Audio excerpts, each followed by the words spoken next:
What's going on, everybody? Welcome back to My Social Life. This is the podcast where you can hear the real stories behind the people on social media. I'm your host, Jacob Kelly. As always, today's podcast is powered by Trufan. And before we get into today's conversation with Troy Osinoff, there's a couple things that we need to go over first. Number one, if you enjoyed today's podcast, please consider leaving a rating and a review. The more positive ratings and reviews you get, the more it helps new people find the show. And it really helps to grow the community that we're developing here. And for one of those people that have recently found the podcast, welcome. I'm very excited to have you here. Make sure you subscribe and stay tuned for future episodes. And to everybody listening, make sure you screenshot this, post it to your Instagram story, tag myself at the Jacob Kelly and Troy at Troy. And I'll feature you on my account and send you a message as well. And now, without further ado, let's get to my conversation with Troy Osinoff. What's going on, everybody? Welcome back to My Social Life. This is the podcast where you can hear the real stories behind the people on social media. I'm your host, Jacob Kelly. As always, today's podcast is powered by Trufan.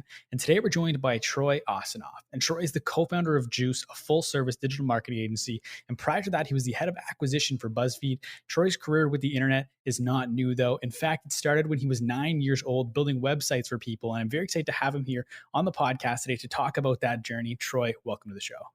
Hey, Jacob. Thanks for having me. Appreciate it. Yeah, my pleasure. I'm excited to have you here. And where I want to start today's podcast, I want to go all the way back to the beginning, even before, I think before even 9 years old, where you were building websites. Is it true that when you were a kid, you had police called on you for having a lemonade stand?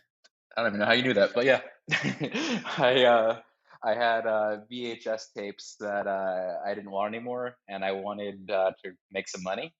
Didn't feel like washing cars, so I figured why not set up a little stand in my neighborhood. And apparently, you're not allowed to sell VHS tapes or just sell stuff on the street without a license. Or in my neighborhood, apparently, you weren't allowed to do it at all. So my neighbors called the police on me. So that was a rough lesson in local policing, I guess it'd That's be. that's crazy. Like, how old were you at that time? I had to be like 8 years old, 7 years old. I was super young. That's wild. So like with that, like with just realizing you could just flip those for a couple bucks, like were there any other entrepreneurial things or tendencies that you kind of displayed before you started making your own websites? Oh yeah, I mean, I always was trying to find the next hustle when I was a kid. Like, I mean, I had fortunately a cousin of mine owned a card company, like a collectibles company, like store, and I used to bug him to take like booster packs and sell them in elementary school to kids that were collecting like Pokemon or whatever the hot thing was at the time. So while everyone was like collecting the cards, like I was just trying to sell it to them and just make a few bucks on every sale. So does card selling coming back now, making a resurgence, does that give you any nostalgia and are you getting involved in that again? I'm watching it from the sidelines for sure. I was seeing accounts like I know Buster has Cards Nation. I believe you interviewed him, but yeah, he has Cards Nation. I'm watching like Gary Vee and everyone talk about cards now. It's funny to watch. Like I like sports, like I like basketball and everything. I never really was a big collector, but it's very funny like to watch like how it's coming out like a nice resurgence, which I assume is from a lot of it had to do with people that were younger that were collecting now, kind of have kids, and it's something they can do with their kids now, which is probably part of it. But also, I'm sure Gary and everyone pushing it definitely helps a lot. But yeah, I'm still watching it from the sidelines. It's cool to see the resurgence though, how like cyclical kind of it is. No, absolutely. I think you're right. One, it is people with the kids, but it's also Gary Vee pushing it so much with his massive audience. Obviously, it's going to gain some traction. But I do kind of want to talk now about the websites you built when you were 9. So I believe you started when you found a website called Angel Fire that let you build sites easily, right? Yeah, so I checked out Angel Fire. It's like a super early version of like a web page builder where uh, you can do like if you do basic HTML, you can kind of put things together. So I tried putting websites together. I saw it look super basic, and a friend of mine kind of tipped me off saying that like if you right click and view source code on websites, you can see their code. So I was like, interesting. So I used to right click view source on like the most generic sites you can think of, like Microsoft.com. And I'd like view their source, copy it, paste it into my Angel Fire site, and just upload it and see what it looked like. And then I just went line by line, literally line by line, editing each line to see what every little part did. And I kind of used that to teach myself how to kind of code like the basics. And then I used to nag my dad to drive me to Barnes and Noble, and I would go to Barnes and Noble. I'd go to the programming section of whatever it was called at the time, and I'd find books there, and I'd used to have a notepad with me. The books were super expensive; they're like a few $100s. So you just have like a notepad with me. I used to just handwrite all the code that I wanted to test out. Then I'd go home and test out the code from transcribing it from my notebook. That's awesome. I love the just the grind and the willingness to do that. Not everybody, especially at the age of 9, would be willing to do that. But like, what kind of websites did these look like? Like, I think one of them, correct me if I'm wrong, was one where you it was like South Park quotes or something. Like, what kind of websites were you putting together at 9? I mean, the first site like that I built up was like literally just like I found like games, I found funny pictures or whatever I found on the internet. Like I linked to like bands I liked, I talked about my friends on it, like, and then I realized I thought it was kind of cool that I can put anything online and my friends just go on to their computers and see it. Okay. And then so at what point did you decide that you were going to start trying to sell websites to people? So I saw that like I know a lot of businesses started having like their websites listed like in their brochures or anywhere around. And my dad's friends owned a few businesses in the area, and I knew none of them had websites. So I used to hound all them saying that they need websites, and I really did it because I talk about this pretty often. That I just wanted to buy Pokemon games, not the cards, but like the games, which were not that cheap. So I used to charge $50 a pop for a website because I knew if I made one website, I could buy a Pokemon game. And then they said yes to my surprise. So I started making websites, and I actually really enjoyed doing it. Like I thought it was like a creative outlet for me where I can just take their business and kind of put a website together, and they were happy with the results. So I was happy to see that they were happy. I was making money and had this creative outlet. And I think so. An interesting thing with that business is you've tweeted out, and I think it's your pin tweet. It's your first business card from that business. And one thing that caught my eye from that business. So again, you're 9 years old at this time, but on the business card, you have your pager number. Did you have your own pager when you were that young? Yeah, so I used some of the money that I made from from selling the websites to buy a pager, and it was 99% of the time just my mom messaging me on that thing.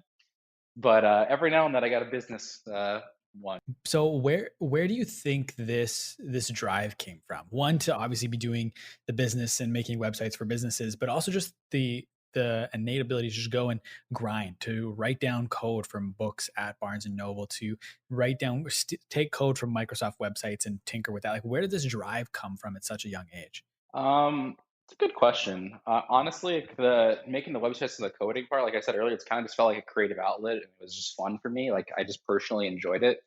And the hustle side was just I'm thankful my parents never really spoiled me. So whenever I wanted something growing up, like I had to work for it, either at like my dad's company or just figure out another way to make money.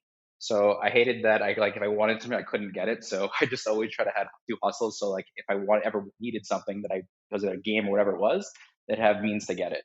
And that kind of just drove me off initially, and then it kind of just snowballed from there. That I just actually really enjoyed doing it. It felt kind of like winning, so I just want to keep that flow going. Mhm. And one of the early websites you said that you made was posting stuff related to bands you really liked. And growing up, you played bass, right? Because your dad told you not to play guitar because everyone plays guitar. Yeah, so I played guitar when I was a kid at first, and then my dad kind of tipped me off. He's like, "If you want to join a band, play bass. No one plays bass." So I started playing bass since I was a kid, since I was like or like middle school. Mhm. And one of your influences was Flea, right? From the Chili Peppers? Yeah, no, he was great. He was definitely top. I mean, Victor Wooten. There's a lot of great bassists out there. Definitely inspiration that I one day strive to be as good as. Mhm. And I ask because I'm always just curious, like, were you ever in a band? Yeah, I was in random bands here and there in high school.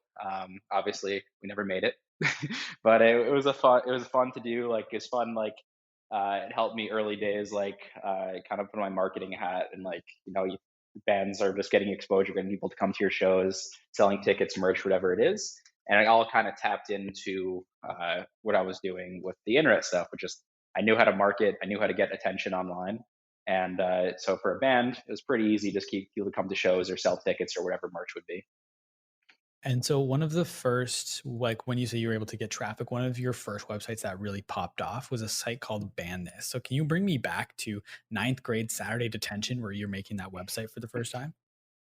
Yeah, so I mean, I was in ninth grade. I was in private school before they asked me not to come back. But when I was there, I had Saturday detention. I was in there every Saturday for detention. And during Saturday detentions, all you had was a laptop and you had to stay quiet. So I knew how to make websites. I had nothing to do, so I was like, why don't I just put together like an entertainment site? Like I was inspired by like Ebound's World in college room at the time. So I figured, why not make my own version? So I made a site called Ban This. I don't even remember where the name came from. I just thought of it while I was there, while I was in detention, and put together a site where it was just like funny videos. I used to like when at the time I just put together, didn't think much of it, and then all the kids at like local high schools in the area started sharing, and the traffic started growing pretty quickly.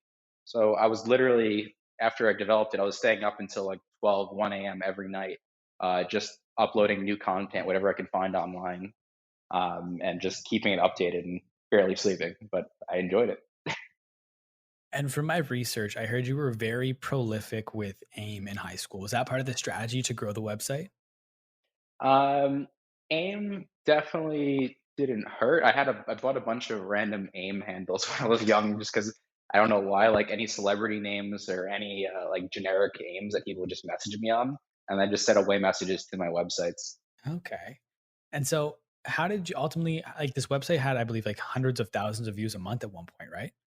It did, yeah. And so in high school, were you monetizing this website? Like, was it almost essentially like, were you able to use that as your job instead of getting a part-time job in high school? Yeah, I was definitely able to monetize it. It was fun for me because like I monetized it, but I also kind of had a little barter kind of system going in place. So if I saw like a company that I wanted like a product from, I'd just offer them ad space exchange for product, whoever it may be. They also had like Google AdSense and different display networks on there as well. But it was really great. I mean, I was able to learn a lot. I learned a lot from. I thankfully reached out to people that didn't realize how young I was at the time, but I reached out to people for advice and they actually were very receptive. Like the site I mentioned earlier, Ebounds World. Like Eric Bauman, the founder of Ebounds World, became a friend of mine and mentor. He taught me a little bit about how like online advertising works, traffic, and different strategies. So I learned like back in the day how like SEO worked, how to get my videos ranking pretty high. I learned how like link exchanges work, traffic, buying traffic, and everything back then would work at a pretty young age when I was like 14, 15. So it definitely helped me early on to get like foundational knowledge and like internet advertising and search engine optimization. And when you say back in the day, can you kind of contextualize for the listener, like how, like what year that was? Especially too, I'm super curious about how you said you had that barter system happening, where you're essentially doing influencer marketing, which today people are like, well, yeah, that makes sense. But if you can just share what year you were doing this in to really contextualize, like how impressive this was. Oh man, it had to be 2000, 2000 or 99 or 2001. Like it was like I think I launched Bandness in 2000. It was 2000 or 1999, so it was a while ago. And it was literally just like I saw a website that had, like for example, I had a website that had lockpicks, and I was like, oh, that's like an interesting hobby. I'll just give them a free ad spot and get a lockpick set, an electric lockpick. So I learned how to pick locks because I was just bored. So I used to just reach out to these random companies that I thought something interesting. I was like, hey, I got a lot of traffic. You need sales. Make this happen. And they're usually pretty receptive. I don't think anyone else is really reaching out for them in a bartering kind of way back then. Yeah, no, definitely. And so, like, with the success you're having super early on with this website, what then led to you making the decision to go to school to become a veterinarian? So that really came down to my parents were definitely like happy with like I was doing stuff online, but they kind of thought it as like a hobby. Like I don't want to say they saw the internet was like a fad, but it kind of felt like that to them a bit. So they definitely were pushing me to go to more of a traditional route. And I always like was a big fan of animals. I volunteered at a vet office when I was in high school, so I figured why not? It's a safe route. So I went to school for pre veterinary to make them happy and give me something to do. But I was already making money with my websites, thankfully. And then when I got to school is when I started uh, really developing like quote unquote real startups. So after I was there for only a year, but I definitely did some time in college for their sake. Mhm. And so, kind of a two-pronged question based off of that. One, when you say real startups, what do you mean by that? And two, what was the conversation like when you told your parents, by the way, I'm dropping out of school to pursue the internet? So the real startup, I mean, so like I had that site Badness, which is like entertainment. Like there's funny videos. Like I was monetizing it, but I wasn't really focusing on it like a real business. I was really just doing it as a hobby and like a real startup. But I meant like that site, like a site I built called like Make a GIF, which like had a purpose to it, had potential to really monetize and grow, and build a full business around it. Probably in hindsight, I probably could have built a business around madness, but I did make the decision to kind of pivot into focusing on Make a GIF at the time. But for my parents, it was they're definitely shocked. They definitely, I think part of them kind of expected it, to be honest, because I never like even when I was at school, I was focusing on my websites anyway. Like my grades weren't bad, but I definitely wasn't paying that much attention. Wasn't always going to class. So I think they were upset at first, and then eventually understood that like that was the route for me. And I kind of sold it as like I'm just going to try this, and if it doesn't work, I'll go back to school. But I think deep down they knew that I was never going back. Yeah. And so with Make a Gift, and that was one of the world's first gift makers, right? Yeah, it was. So I was personally like I never knew how to use Photoshop, and still to this day, it's kind of embarrassing. I still don't. I randomly got really good at MS Paint. I don't know why, but like instead of learning Photoshop, I just determined to be really good at MS Paint, where I used to zoom in like 800% and edit things pixel by pixel. But MS Paint never had an option for making GIFs. Surprise, surprise. So I instead I figured I couldn't be the only one with this problem, and I was googling and I couldn't find any other solutions. So I found some developers and had some money to invest in them and develop a solution to actually combine multiple images into a GIF. Um, and then Make a GIF was born. I figured I couldn't be the only one with this issue, and turns out I wasn't. And so you said you're able to build a whole business around Make a GIF. How were you able to do that? And how did building a business around it differ from Ban This? Was it just the fact that you were taking it more seriously and not as a hobby, or what allowed you to turn it into a business? It was a few different things. Like one, it was definitely that I was taking it more seriously and thinking about it as a business rather than just something fun that I could do that passes the time and was enjoyable. I thought I saw there was really a need for this, and I when I launched it, I saw pretty quickly the traffic growing. I made sure from an SEO perspective that anytime someone was searching for anything about how do I make a GIF, GIF maker, where to make GIFs, like any of these related terms, I always showed up first. And as I saw the demand, like the user base growing and the usage going up, I realized like there's really potential here. And then I try to come up with different ways I can monetize it. Like the obvious ways is advertising. Like we used to just throw ads on like as you're making a GIF while it's being generated, to like throw an ad up. And then we realized like quickly that I could I could put a premium version to make you an expedited gift maker, and people would pay, and people started did actually paying for a few bucks a month to expedite that line for quicker gifts and different optionalities, like different sizing of gifts and like small, easy features we can roll out that really turn it into like a business that we can actually monetize and grow. Mhm. And it was with the money you were making from Make a Gift, that's when you ended up investing in Stadium Red Studios? So Make GIF got acquired. After I dropped out, Make GIF got acquired. Invested in a longtime friend of mine, Claude Zad. Now he's making Stadium Red. He was recording. I knew him back in the day, and then he was recording all the local bands in Long Island and decided to buy a studio up on 125th Street. So I invested in his studio, to help him launch that and helped advise for the growth side of that. And that was a really interesting project. They went on to win a bunch of Grammys and work with some really cool artists like Kendrick Lamar and the Chainsmokers, Okay, and Beyoncé recorded there too, right?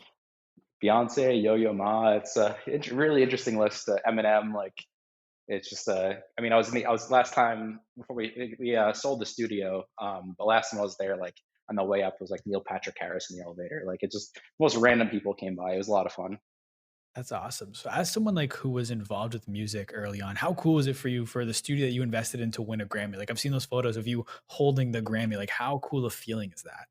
Oh, it was surreal. It's like the highest like awards you can possibly win in the music in music. So just holding that like is be like holding it alone was cool, but actually being part of the process to actually win that was just like surreal feeling. Like never would have thought like when I was a kid playing bass that I would ever be holding a Grammy, let alone be part of a process that actually awarded was awarded a Grammy. Yeah, that's so cool. That's just such a that must be such an unreal feeling. I can only imagine. But so from there, it was after Make a GIF, you started Make a Dare. And so can you kind of explain to people what Make a Dare was? Oh man, so Make It Air kind of like touched into the my roots of entertainment when I was in high school, where I saw these kids doing all this crazy stuff online, and I figured, why can't there be a site to bring them all together instead of just uploading them individually on YouTube? So that's how Make a Dare was born. It was a site where basically you can go on and you could dare anyone to do whatever, which sounds crazy now looking back, but I was young and didn't really care or think about the legal ramifications of anything. So I figured, why not? So we launched Make a Dare, and it took off pretty quickly. We had a really tight knit community of a few thousand people that were just constantly posting, and with the community wasn't that big when we started, but the viewership grew quickly because we had a lot of videos that went pretty viral, and just the crazy nature of the website. And from there, we got like a lot of national attention. Like we were on like Thrillist put us as one of their sites of the day. I was on Dr. Phil, like all this like random attention it started getting. Yeah, and I do wanna get to Dr. Phil, but before that, so with the website, with Make a Dare, there was kind of like a system like Reddit where you could upvote people, right? Like, they could get street cred, like, that's kind of how people rose to the top. It was almost like a social network, essentially?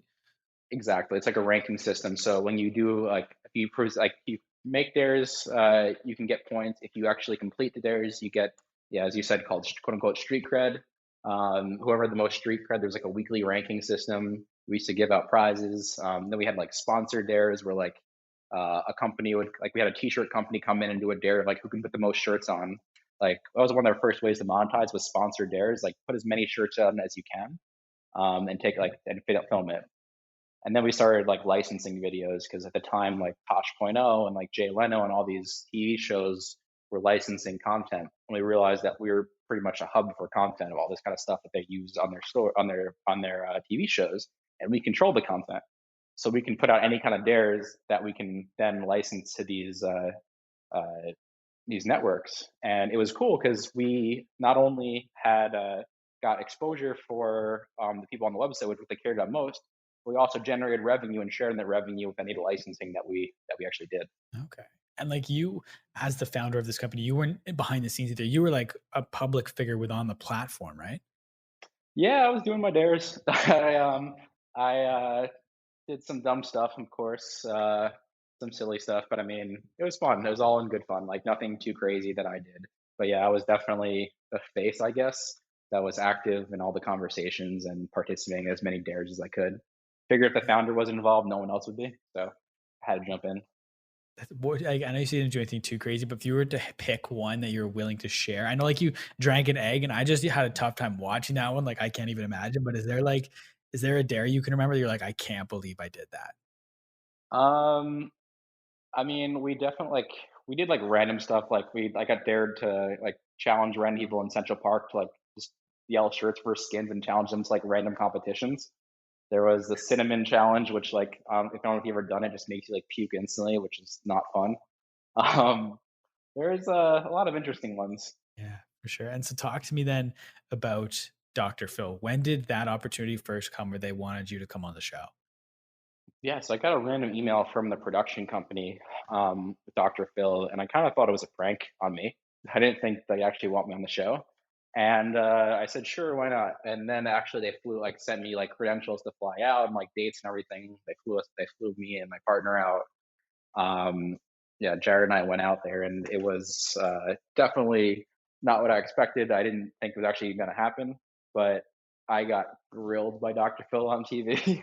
I tried to be the nicest possible, and he was just grilling me, saying that like I'm putting people in danger, all this stuff. Which I mean, I even told him on the show, like the first dare I ever put on the website was to hug five strangers. Like it wasn't supposed to be anything crazy. But no, it was an interesting experience. Got a lot of exposure from that. He refused to mention the name of the website, but I mean, if you Google it, you found it pretty easily, so it wasn't a big deal. But super nice guy after came over, said thank you, introduced me to his wife. Like very nice guy after, but on the show definitely grilled me hard. Interesting. That's funny that you use the word "grow." That's literally the word I use in my notes because I couldn't actually find the video of you on Dr. Phil, but I could find the transcript, funny enough. So I was just kind of going off the transcript. So it did look like he was grilling you, but Oh yeah. Running this business, does it ever get difficult where you have this tight-knit community that loves the platform, but all of the outside pressure is negative and almost against you? Like, does that get hard for you as a founder? It was because like there definitely was some crazy stuff on the site, so what people kind of really honed in on and focused on only that, unfortunately. But it was a, like I said, it was a really tight knit community. Like I think at peak we had well over like 10,000, maybe closer to 20,000 like active people on it. With active, when I say active, I mean like actively going in on a daily or every other day basis, like posting videos. Um, so, but these people that were on there like really saw it like that community as a tight knit, like as a support group, as like people that will look out for them. Like some people like on the site were kind of outcast a bit. Obviously, if you're doing these kind of dares, like you don't usually fit in with a lot of people. So this is a community that they can all come in and we like support each other. It was a very, as weird as it sounds, it was a very positive community in this dare environment. So when people come in and see all these negatives, like you're putting people in danger, like I always defended it because it really felt like a home for all these people that were kind of a little bit of outcast, and they can come together and they're supported by each other and encouraged, and they feel good about themselves. Mhm. And does that community, does it exist to some capacity today? Like, do you ever run into people that recognize you from Make a Dare or anything like that? So people from the community still, like, I still keep in contact with a lot of people from there on Facebook and just reach out to see how they're doing. It's funny, like, I have an old Mechadare shirt that I wear every now and like, and every now and then someone recognizes the logo. But yeah, we still, at least everyone still pretty much keeps in touch. Like the site's obviously not active anymore, but it was definitely a fun experiment while it lasted. Mhm. And is it true that Make a Dare is ultimately what led to the show Impractical Jokers coming on TV, and it was originally supposed to be you on the show? Um, I mean, unofficially, I could say that I wrote the pretty much exact show with True TV. I had a executive producer that I partnered with that wasn't a great decision from on my part that True TV was not a fan of. And when our contract expired, uh, which True TV signed exclusive with us, that we were going to develop a show with them around the website. So it was effectively the way I wrote the show was effectively me and my friends, the way you see it in Practical Jokers now. But the only difference between that and in Practical Jokers is we were going to pull random people from the website every week to be on the show with us. That was the only difference. But yeah, it was effectively the same show. They just waited for a contract to expire and then launched that. Yeah. And then ultimately Make a Dare got acquired as well, right? Similar to Make a GIF? Mm-hmm. So I'm curious with that, like, how hard is it for you to going through the acquisition process? Like, yes, your company's getting acquired, so you're getting paid, but is it hard to let something go that you've built from the ground up and you've built this, like you said, tight knit community? Is it hard to let that go? So it's not that like definitely it feels like it's letting my baby go. Like I still own bandlist.com. Like I've had offers to have acquired nothing like crazy, but like I have offers and just that's been my baby because like that was like the first like real site that I feel like I built. So I didn't want to get rid of that. Make a gift like for example, like I knew that the company that was acquiring it, it would be effectively in better hands with them because they had the means to actually build it out, invest in it, and have a whole team around it. Where like we had is me and my partner Jared. Jared Lund was a partner on Make a Gift, and it was just us really building this company out. Where they have a full staff and development team and resources to actually take it to the next level. So it was exciting. It's hard for me to obviously give it up, but it's also exciting to me to see where it goes. Mhm. And so once I think it was after Make a Dare got acquired that you started a Tumblr account called My Bad Parent that you initially started just for fun, which was like a curation page of questionable or bad parenting photos, and eventually ended up getting a bunch of traction and some press, like the Chicago Tribune, different radio stations picked it up, and then ultimately you got reached out to for a book deal to turn this Tumblr page into a book. How crazy was it for you that this social media account that you started just for fun is what led to someone wanting you to turn it into a book? Man, that was such a weird experience, the whole thing, because I literally made this Tumblr because I was watching online like people were sharing a lot of these funny parenting photos, and I was like, I thought they were pretty funny, so I'm like, I'm just gonna curate them and put it into a blog, and I made Tumblr, so I put it into this Tumblr, and all of a sudden it started growing like crazy, so I just kept posting, and then it got all this press, like you mentioned, like Howard Stern talked about it, all these random people started mentioning it, which I'm not even sure how they found it, but I guess it was through Tumblr. To this day, I have no idea. But randomly, an agent from ICM reached out to me, which is like one of the largest like literary agency in the world now, or at the time too.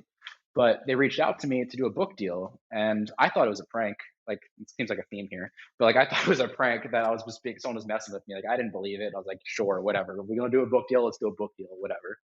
And so I just followed through the process and made a help work with them to make a pitch for the book. And before I know it, we had offers from all these major publishers like Penguin Random House, and Gotham, and all these other ones that were interested. And I was like, oh, this is actually kind of real. So we went forward with Penguin, and it, the whole feeling, like I didn't think it was real until I actually held my book for the first time, and I was like, oh, I'm actually doing this. I'm actually going to be an author. So it was a really random but great experience. Understanding the process of like from having a concept for a book to making that initial pitch to the outline of the book to actually getting the publisher involved, and figuring out like the cover, and then getting the first version of my book in the mail, which is it was a really cool experience, especially for me because like I'm actually dyslexic, and I used to like have an English teacher in high school that I just remembered that used to just like grill me for just being a terrible writer. So it felt very good personally that I was like able to publish a book after thinking like my whole life that I was kind of a crappy writer. Yeah, that's such an awesome story. Yeah, so it was really cool. And then out of nowhere, like this ICM was like, "Hey, we have some people that want to potentially turn this into a TV show." And I was like, I've been down that road before. Fool me once. But I was like, let's try it. And then we had a few random, pretty interesting celebrities say that they were interested in the book. They kept following through one after another. So I kind of just wrote it off like it wasn't going to happen. I was like, I'm an author now. That's cool. I'm happy. Then out of nowhere, John Krasinski came around, and he expressed interest in the book. I kind of was a little jaded at that point where I was like, this is gonna be another one of those situations where, it's just like gonna waste my time. I'm gonna be all excited, so I'll just like let my agent figure this out. Then out of nowhere, I got a contract from Fox saying they wanted to buy the rights, and I was like, oh, this is happening. And then we sold the rights to the Fox, and that's John Krasinski. That's so wild. One thing I'm curious about with that whole process of everything that happened, how hard is it to get parents to sign off on you using photos of them doing bad Oh parenting my things? god, that was so. It was great. It was easy until I told them the name of the book. It was My Bad Parent, and every time without fail, when they saw that title, they're like, "Why would I sign this?" So it took me about a year to get all the permissions just for the photos in the book. Like that was the most difficult part, is just convincing parents that we're not making fun of you, we're laughing with you. And eventually, like I feel like one of every like 500 said yes, so I just have to going through more. And like I had such good content that I couldn't put in there because the parents were like, no, you're not putting my child in a book called My Bad Parent. That's hilarious. And so was it ever a difficult, even back to the Tumblr page, was it difficult for you to write it as not a parent yourself?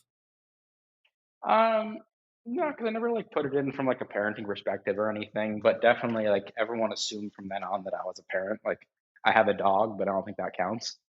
But everyone always assumes like, oh, it's tough being a parent, right? I'm like, I imagine so. I don't know, but they just always assume I have a kid. Yeah, that's awesome. So are we ever gonna see another book from you? Not necessarily a parenting book, but like, are you ever thinking of doing a marketing book or something? Like, is that something you're talking with your agent about? Yeah, so I mean, Penguin was expressing interest in me doing a sequel, which I wasn't really looking forward to doing. So I just because just that whole hassle of getting the permissions was really just a headache. So I started talking actually to my agent about doing a book in the marketing space. So we're over the past actually like few months now, we've been exploring different options because that's definitely much more relevant to me than being a parent. Yeah. I do want to, and I want to talk about BuzzFeed, but before there's a couple things I want to ask from your life along the way. A couple of them are phone related. Did you once build a app that you could swap your phone out with random things like a pop art? Oh, phone swap. Yeah, I have a lot of random ideas. I just kind of always try to develop random like this to see what sticks. Yeah, phone swap was a random one. I just made that for fun because I saw people online were swapping their phones with things, so I figured why not make an app that does it, which was like a fun little experiment. I had like no real intention of doing it with it. I had a decent amount of downloads at the time when it first launched. I never really pushed it forward, but it was a fun project just to mess with the photos. Like you'd highlight your phone in a selfie photo, and it would swap out for like different things. You could swap it out for a Pop Tart, like a stack of money, like whatever you want. The thesis I have behind that, like, which I just didn't have the time to really build it out, was that people like taking selfies, but they feel self-conscious about posting them because they'll get made fun of. So when you swap it out for a Pop Tart or something random, it's everyone just kind of dismisses the fact that it's a selfie and like, oh, that guy's fun, or that guy or girl's funny, like he's just posting something silly. So like it would allow someone to post a selfie without shame, while kind of making a joke about it. Okay. And the other phone related thing I wanted to ask you about is you built, so when I believe it was the iPhone 7 where they took away the headphone jack. So you built a case with a headphone jack built into it. How do you go from, like you said, you always like to just try different things out. How do you get a product like that built? Like you have the idea, but where do you go to get something like that built? Yeah, so I mean, a little before that, I helped a company out of bankruptcy called Modern Vice, which I invested in, pulled them out of bankruptcy. They overextended themselves in the wholesale. So it's a shoe factory, it's still the only shoe factory in New York City. So I learned a little about manufacturing there, and learned to understand like what tooling is and like the different processes of making actual products and prototyping. And thankfully, I met a partner at the time when I was making this project with him, Diego. He had more experience in engineering. So we figured out the production side together based off the experience that I had, from Modern Vice and he had with his connections overseas. So we were able to figure out how to take an existing iPhone case, a battery case, and kind of retrofit an iPhone headphone jack into it. And ultimately that got shut down by Apple, right? Yeah, we sold a lot of product and got a lot. I think we were on like almost every single tech blog I could think of, from Engadget to Mashable to you name it. And we pre-sold a ton of products, over $1 million worth of product, and we had all this demand, and then Apple wouldn't certify us. So we had to give the option to everyone to either cancel or take a product that might not work. A bunch of people decided to keep it, but a majority definitely decided to not keep, because I can't blame them. Why would they? But a year later, or a year and a half later, Apple decided to approve that kind of product. So I guess we were really just too early in the market. But it was very interesting seeing that demand and like going through the process of building out an electronic company and understanding like the legalities and logistics for shipping batteries and all these different parts. It was a really interesting experience, and it was cool to see how much it resonated with people, and just this launch a product that really hit a nerve.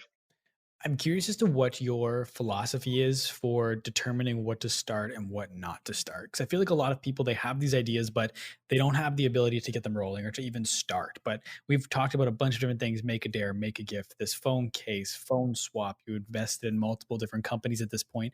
How do you determine where to allocate your time and what to actually pursue? Yeah, no, it's a good question. I mean, it's a combination of research and gut.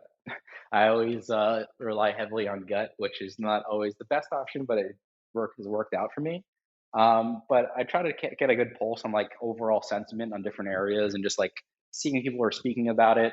Like if I'm gonna look into a product idea, like I will always go on Twitter and see people are talking about related fields, find the competitors and see people are talking about them, see how they're advertising, see what, if I search the term, see what the kind of wording people are using with it and the search demand that's there. And I do as much research after I had that gut feeling to determine that there's potentially product market fit before investing too much time or money. And then I'd try to like always try to do a MVP version of whatever that may be to test the waters before doing a full commit.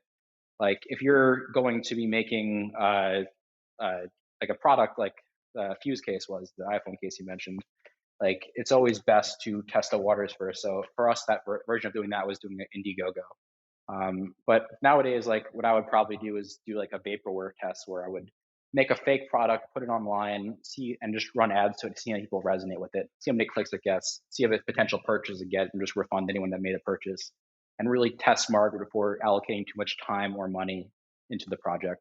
Mhm. Absolutely. I guess, yeah, validating the idea is one of the most important things. And I think it's a good lesson that you shared that, because I feel like a lot of people dive head first right in, but I think a lot of people miss that step of validating the idea before they fully pursue it. Yeah, I mean, product market fit's like one of the like is most important thing. It's you can have a great idea, but you don't. I mean, if the your target market is you and like 10 people around you, it's not a really a business. It's a hobby. But it's just do as much research to figure out how big that potential market size is before you allocate too much time. And so ultimately, I want to jump a little bit ahead here to BuzzFeed. And how you got your job BuzzFeed is they reached out to you, right? Like they recruited you and asked you to come work for them. Yeah. So Buzzfeed was launching Product Labs at the time, which was the e-commerce division of Buzzfeed. So Buzzfeed, as you know, has a ton of visitors and like amazing amount of data and pages within Facebook and Instagram and other platforms. So they were determined to take all this data, take all this brand equity they built out over the years, and launch it into products and use a kind of experimental e-commerce lab. And so that's interesting because that's just one of the questions I wanted to ask you about was with them being a media company, they're obviously that's like their e-commerce isn't their core competency. Like they're really good at optimizing for media views retention, but maybe not necessarily for the e-commerce side. So how much of a challenge was it for you going in there to kind of help them build out that e-commerce platform where it's not something they have any experience doing? So it was definitely some hurdles, like with the internal BuzzFeed, because they just, as you said, it's not their core competency, and like they know content, they know traffic. Traffic is obviously a portion of like a big portion of e-commerce, but it's not the whole picture. It's not funnel optimization. It's not conversion. But also, fortunately, they put people into place that are familiar with product building. Like they put like Ben Kaufman, who I've known forever. He came over to BuzzFeed to be he ran product labs from like administration level, and he came up with different product ideas with us, and he spearheaded that division, who later became CMO at BuzzFeed. But previous to that, he had a company called Quirky, and he made Mophie as well. So we definitely had good people around us. But the cool thing is BuzzFeed gave us a lot of freedom to test and try things and see it work. So we had some random flops, we had some major successes, but they really gave us the freedom to try whatever we wanted, and they didn't really get in the way of anything. They were really great to us. And with your specific role as head of acquisitions, was part of what you did, yes, you're building out the e-commerce side, but were you looking for potential smaller e-commerce businesses BuzzFeed could purchase and then build into their platform? So it's mostly about like I would see like trends online and different brands that BuzzFeed worked with, see the data we had at our disposal, and we'd come up internally with different product ideas. We'd leverage all the data within BuzzFeed. We didn't really acquire any companies. We just spun out new companies and tested different things constantly. We had like partnerships with Lego. We had partnerships with like Plated, and like all these different brands. We had partnerships in launch, and then we did our own internal stuff. And then eventually, those partnerships became a bigger part of product labs. Like Walmart and BuzzFeed became very close with the Tasty brand. And now you'll see all the products, even to this day, in Walmart. You'll see all the Tasty kitchenware. Gotcha. And what are some of your biggest takeaways from your time at BuzzFeed? I believe you were there for 11 months, but they're one of the biggest companies on the internet. What are some things that you learned that have still stuck with you till this day? I guess from like advertising's perspective, like an interesting like since they gave us basically free reign to test everything, like I got a lot of experimental tests done with like Facebook advertising and the way like kind of certain messaging resonates with people and kind of creative work. So because we had this like fun like experimental budget, like I was able to test everything. Like I saw that uh, like I to this day I always tell like everyone that content that you're advertising on Facebook, Instagram, like I really learned when I was at BuzzFeed that the organic approach to photography and videography outperforms like almost everything generally. So like we had this company called Homesick, which is now like I think it's the number one or number two candle company online. Um, when we were there, like we did a crazy photo shoot, to high fidelity photo shoot for these candles, and made it look super nice and pretty. At the same time, while the shoot was going down, like I went to the basement of the office and took a picture on my iPhone of the candle and ran these ads against each other just like out of curiosity to A/B test. Which I don't know. If generally, a company spending hundreds of thousands of dollars on photography, they'll be probably pretty upset if you use an iPhone photo. BuzzFeed is cool. They said just run with it. They didn't really question anything I did on the advertising side. They just let me run with it. And turns out like the content I took on my iPhone way outperformed everything they just spent all this photo shoot on. So it was cool experiments to run like that. Like we like the messaging they just let us run wild with. It was interesting also to see like how the BuzzFeed brand resonates with different portions of the country. Because at the time, like BuzzFeed was a lot more like thought as a political company, because this is 2017, like post election. So BuzzFeed was very tied to politics. Not saying they're not now, but at the time it was Trump going out saying BuzzFeed's fake news, all this new stuff coming out. So it's interesting to test how brands resonate with different geos around the country. Like Middle America at the time, a lot of counties in Middle America, if I said the word BuzzFeed in an advertisement, they immediately just like either gave negative feedback or refuse or like give a nasty comment. So it was really interesting to test all these different things and have the freedom that I had there. Mhm. And why do you think it is that the more authentic looking photos or content performed better than the clean professional $100,000 photo shoot content? Yeah, I mean, I really think it comes down to that it's if you like on a subconscious level, you're kind of trained to see advertising at this point and just browse right past it because you're so inundated with all this really polished advertising online. But when you're scrolling through your feed and you see something that looks a little grainy, not quite polished, you might say, "Hey, that's my friend's photo," and it makes you give a second look. And sometimes that second look is all it takes to get someone to click on your ad because when they do that second look, it takes an extra second to looking at your ad that there's a more of a chance you're actually going to read your copy and give a chance to actually sell them. The whole point of like Facebook advertising on the creative side is to get someone to really stop in their feed and give it a second look. So when people think it's their friend posting, they're more inclined to look than if it's a random brand trying to put something in their face. Mm. Yeah, that's that thumb stop, the stopping them scrolling quickly through their feed. That's key. I like that. That's super interesting. Exactly. Yeah. And so ultimately, so you're at BuzzFeed, things are going well. You're, like I said, one of the biggest companies on the internet, but ultimately you ended up leaving to start your own agency, Juice. What led to that decision? Was it hard for you to make the decision to step away from BuzzFeed? It was hard because I mean, BuzzFeed was definitely doing very well. The product labs was growing quickly. Everything was going very well. But I never really had like a full time job, and I kind of missed doing my own thing again. And my partner now, Michael Lisavetsky, I started Juice with, him and I started chatting, and him and I both were kept getting messaged for consulting, and we always really usually turned down consulting just because we just didn't have the time. And we didn't know exactly what to do. We both of us agreed we wanted to do something new. His company got acquired, and he was at the acquirer called Common, and I was at BuzzFeed, and we decided, and we were just talking about it, and we realized like we both always hated our agency experiences, and because we were always trying to refer these consulting gigs over to agencies, and we just kind of bonded over the fact like agencies like are not don't have the same approach that we would take to growing a company. Their solution is not to really like their solution is always to throw more money at a problem and not diagnose root issues and try to understand it, like the issues that why conversion is not happening from a founder's perspective. Like you're not thinking about that. They're looking at the top level metrics within a Facebook or Google platform, seeing how much they're advertising, what's the click through rate, what's how many converting, but they're not actually seeing what happens on the website.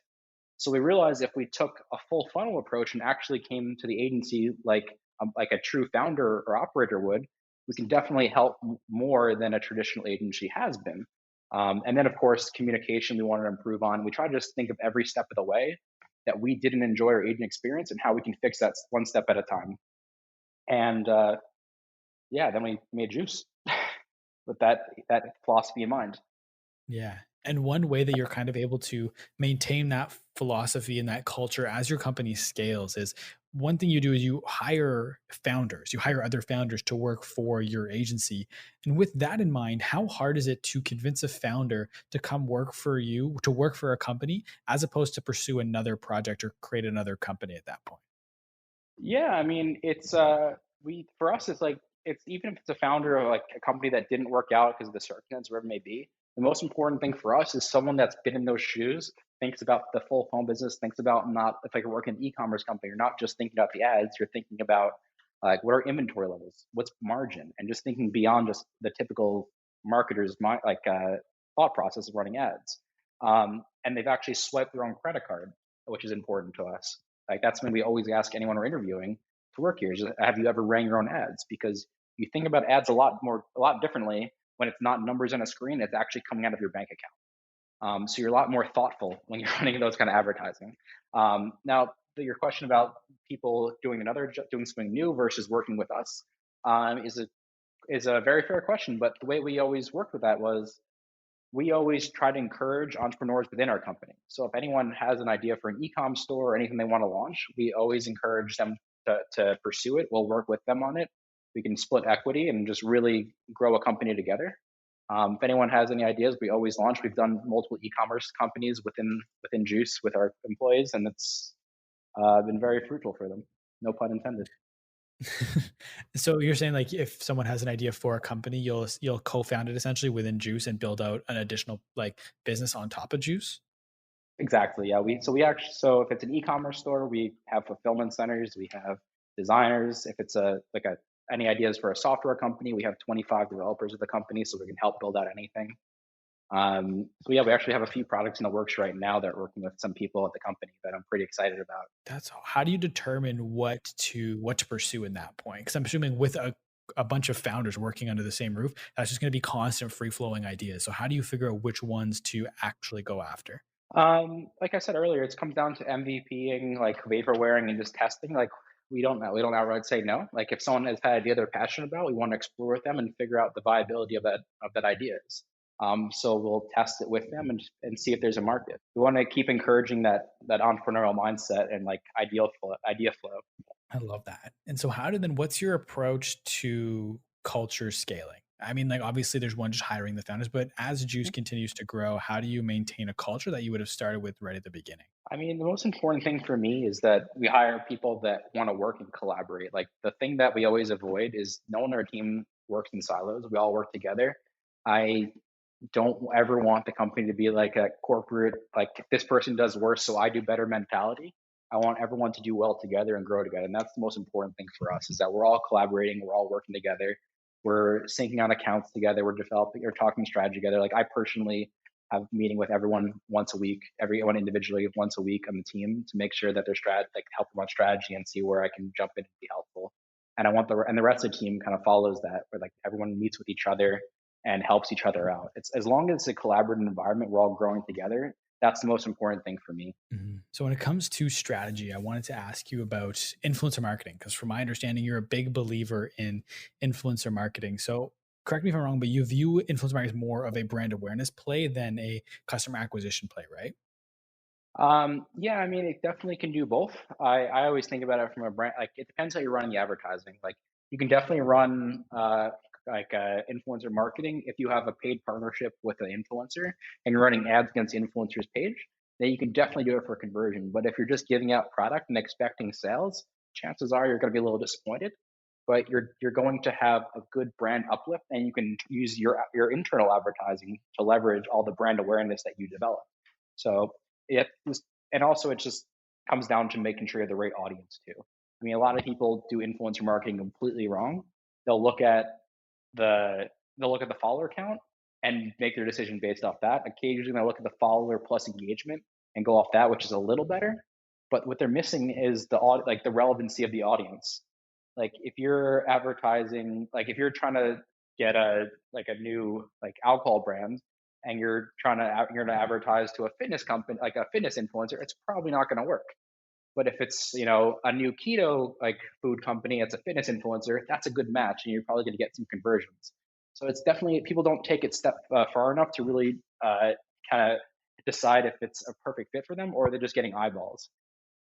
So influencer marketing can work for conversion, but I definitely, as you were saying earlier, see it as more of a general a brand awareness play to get in front of the right people. And with that in mind, it's like, what are your KPIs or how do you track then the success of an influencer marketing campaign when you're just looking for awareness? Is it just strictly getting the insights from the influencer to how many people it reached, or what do you look for? Yeah, I mean it's a combination of seeing the number of impressions that saw it, people the uplift in your own brand, seeing if you notice increase in visitors to your social profiles, increase in sales, increase in traffic to your website, and just looking at overall brand uplift to see the effect that had.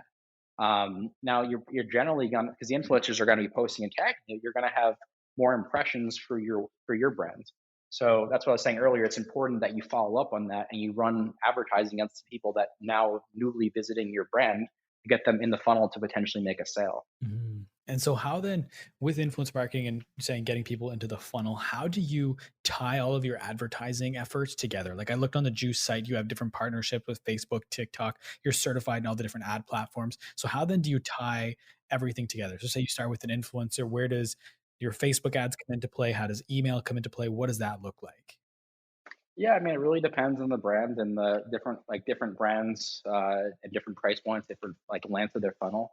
If it's a higher price point, bigger buying decision, obviously, like you need to kind of elongate that funnel and sell them a little more, inform them. So it really depends. Sometimes like the email side comes in for a drip campaign to really explain more about the product and all the benefits. But it really depends. I mean, every channel obviously has different audiences and different imagery styles and different videography styles. So it's very important for us that every advertisement that we're launching is authentic to every one of those channels. So it doesn't seem like it comes off the wrong dimensions or the wrong styling. You're running it like a TikTok advertisement is very different than running an advertisement on Facebook. The styling, the pace of the video, the messaging within the video, all has to speak to that platform and seem more native to that user on that platform. Mhm. And with influencer marketing and paid ads, a lot of it, like we talked about, awareness, customer acquisition, it's new people exposing new people to the brand. But do you feel that companies, especially D2C brands, do you think that they don't think enough about customer retention? So that's a great point, and it's something that I always try to drive home to our clients is that it's much cheaper to get someone to come back and make a purchase than to find a new potential customer. So lifetime value like is a metric that I really look at rather than like average order value is, don't get me wrong, is super important, but even more important to me and a lot of the e-com companies are working with is lifetime value, is how long sticking around, that they're where they're repurchasing, where the repurchasing rate, um, and how much they're telling their friends about it. So there's a lot of different ways that we help our brands actually help on this retention side for getting that lifetime value up. Like a lot of people use retargeting strictly to drive that first sale. Like if you go to a website and you leave without making a purchase, you'll see all the retargeting ads on Facebook, Instagram, etc., saying "Come back, here's 10% off." But those people that made the purchase, you kind of just forget about it, and you're trying to find that next sale. But you already have people in the funnel; they know your product. If it's a good product, there's a good chance they'll want to buy another one.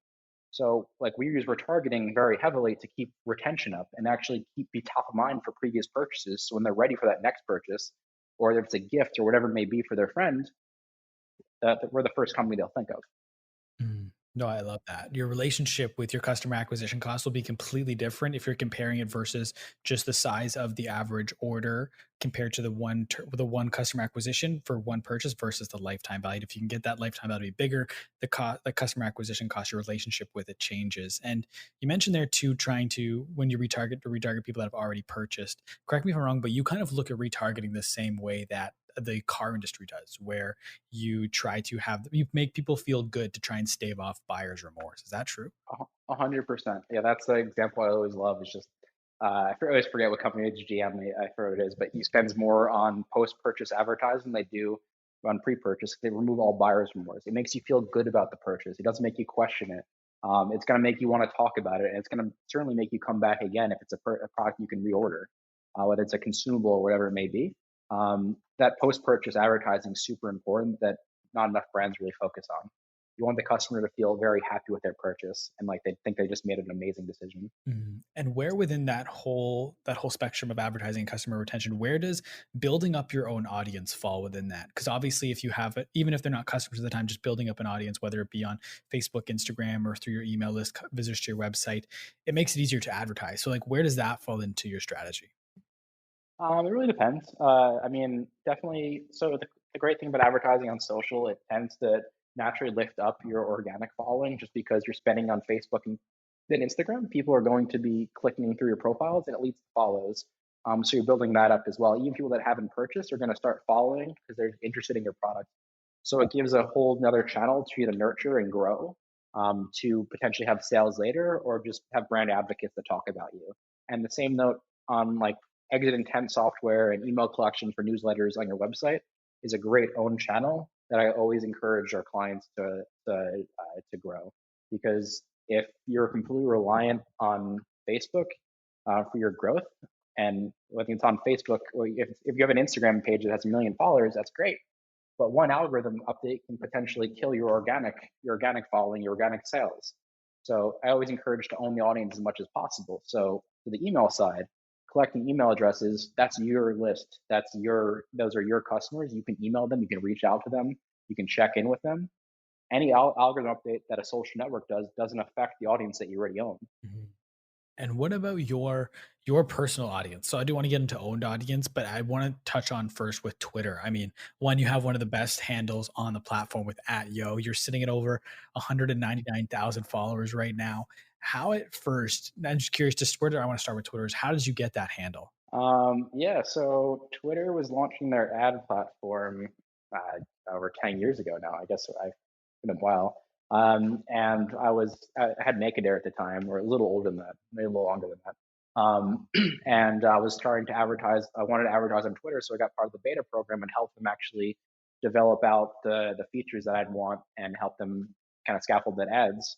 And instead of asking for money or anything like that, I was just saying, "Hey, I noticed no one's using this handle.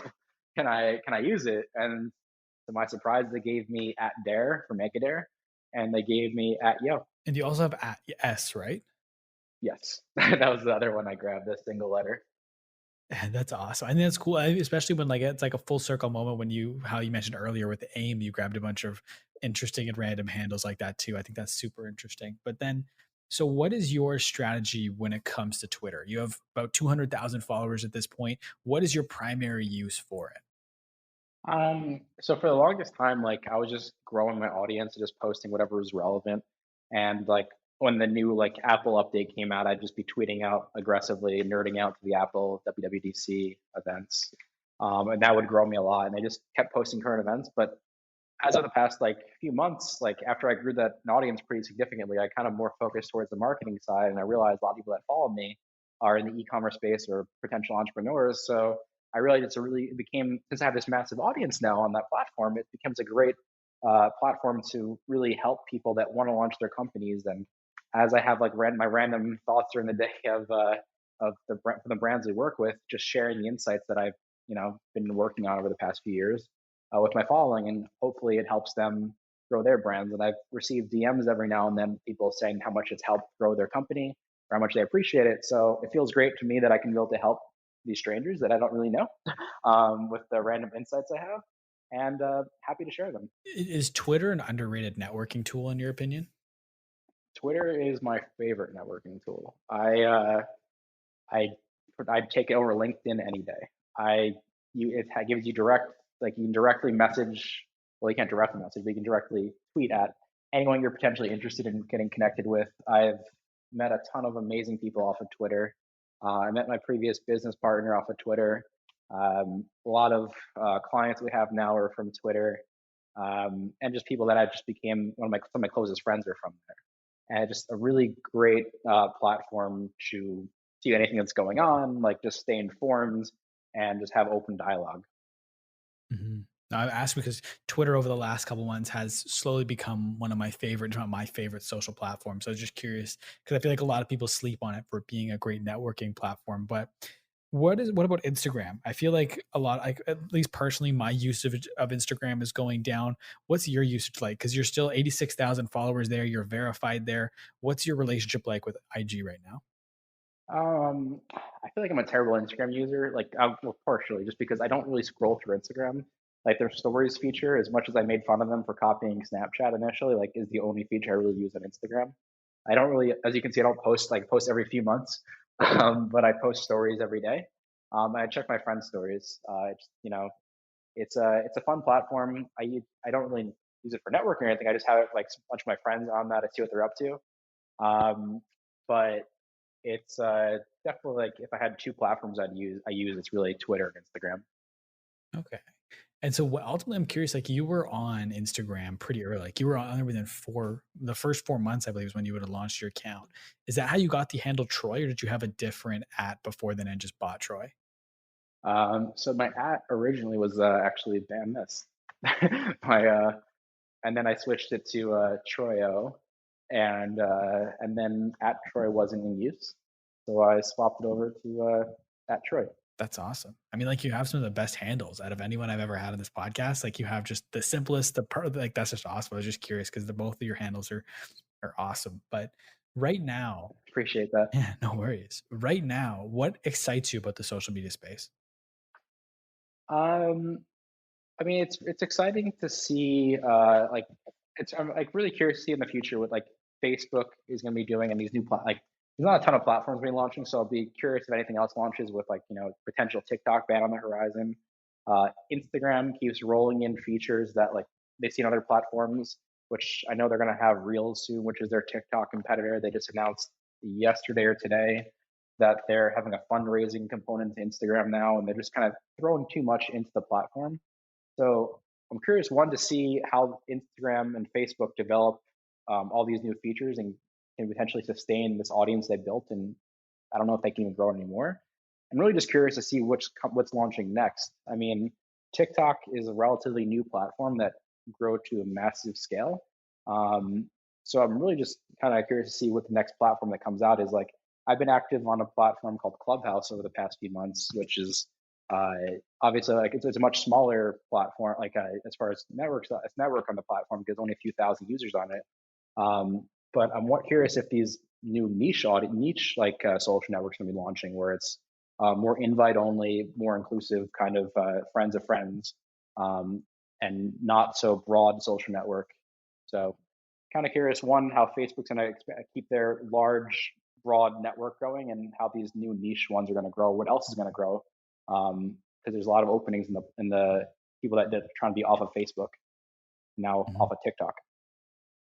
It's actually perfect that you bring that up because I was gonna ask because I've heard you in the past describe that the internet was condensed in the late 90s with everyone using the same few platforms, and then in the early 2000s, it kind of opened up without any social networks at the time, and people were just going directly to different sites, but it was wide open. And then it's kind of condensed again with social media. So do you think we'll kind of get back to a place like the early 2000s where the internet opens up a little bit more, but it's not people going to specific websites, but just smaller social medias, and we'll see a bunch of social medias pop up? That's what I'm kind of hoping for, because I mean, it was interesting, like, because when I was a kid, like AOL was the thing, and like everything was just keyword based. And you just type in a keyword to AOL, and you're in this closed environment that like within the AOL platform. And then the early 2000s, as you're saying, like everything opened up, and like if you want funny videos, you go to this site. If you want news, you go to this site. Like, and then as Facebook has grown, at first it became like everything's within a page. Now everything's within a page on Facebook or a page in Instagram. Now there's more, and then the rest of the internet, it's kind of shifting that way too. I feel like e-commerce, like I think like Amazon obviously is taking a massive chunk out of online shopping, but then there's also these companies like Shopify that are enabling everyone to make stores and grow themselves their own businesses. So who knows? Maybe there's more like the Shopify's and the Squarespaces for other businesses that are going to be coming out. I hope it's that way because it's much more fun experience online. Granted, it's certainly convenient to have everything under these few tech companies to make it easier for you to not have to navigate too far. But I always personally enjoyed like exploring and like finding these new companies and websites online, which is like the curiosity factor was the early 2000s of what is out there versus it's all within Facebook. Mhm. One other thing I wanted to ask you about is a trend I've noticed kind of as we've gone through this is you're very good, whether intentionally or unintentionally, at hacking media attention to grow whatever it is you're working on. What are some tips that you have for people that are looking to gain attention from the press to get more attention to their projects? Hmm. Um, yeah, I mean, I've just for that, like it's tough to really like kind of diagnose exactly what does that. I mean, like the fuse case, like if you can hit a nerve, like obviously people are going to write about it. If it's something that's trending and relevant, you have more of a chance of getting in front of the press and getting people to write about it. Um, as long as like it's either hits a nerve or just very relevant to whatever is going on in the world that day. Because obviously there needs to be news being written, and if you can be that source for that news, that's great, and they're going to write about you. Outside of that, it really comes down to fostering relationships and having people that can potentially write. Like, I mean, PR traditionally is really just who you know in press, and then asking them nicely to write about you effectively. So if you foster that network, whenever you have anything that's pressworthy, when you hit a nerve or hit something that's trending, you're gonna have someone to write about, that write it about it. Okay. And before I let you go, I ask everyone the same standard set of questions at the end of every interview. So I'll try and get through these as fast as possible, almost like rapid fire style. The first question is you're going to dinner. You can take anybody dead or alive. You take three people. Who do you take to dinner? Oh man. um, the tough question. Three people. Um, I'll take Bill Gates. Man, that's a tough question. Uh, Bill Gates, Nikola Tesla. That'll just be entertaining and very curious to see that. And let me get back to that. I can't think of one. No worries. What is some of the best advice you've ever gotten? um, Actually, it's from my grandmother that always stuck with me. Actually, once from my grandmother, once from my grandfather, which is funny enough. Like one, my grandma, I used to stress out a lot when I was younger about the different company I was building. My grandma always told me this quote that always stuck with me was, "Worrying is like a rocking chair. It gives you something to do, but doesn't get you anywhere." And that always resonated with me. And then my grandpa, whenever I had I was very close to my grandparents, as you could tell, uh, told me always be solution minded. And that always stuck with me. Whenever I encountered any issues or anything, or had anything going on with my company or personal or anything, I always, instead of, thinking about the issues going on, I just think about how can I solve this and how can I actually move forward and be productive rather than just worry. I love that. What is one thing about you people would not expect? Um, I'm social, but I'm generally pretty introverted. Okay. What is one thing that's so important everybody needs to know? The internet. I one thing that everyone needs to know. I mean, for me, it's I guess kind of going back to the original theme of it for me is that anyone can build a business around something that they're passionate about, and if you're passionate about it, chances are someone else is too, and there's a potential way to have a career out of that. I think niches on the internet are far deeper than anyone actually gives them credit for. 100%. Final question. I'd like to flip the script a little bit. So instead of me asking the question, it's you asking the question, but it's not to me. So pretend you have this crystal ball. You can ask this crystal ball any question, you'll get the 100% honest answer. What is one question you want to know the answer to? Any kind of question? Any question. You're killing with these questions, huh? That'd be the hardest one for last.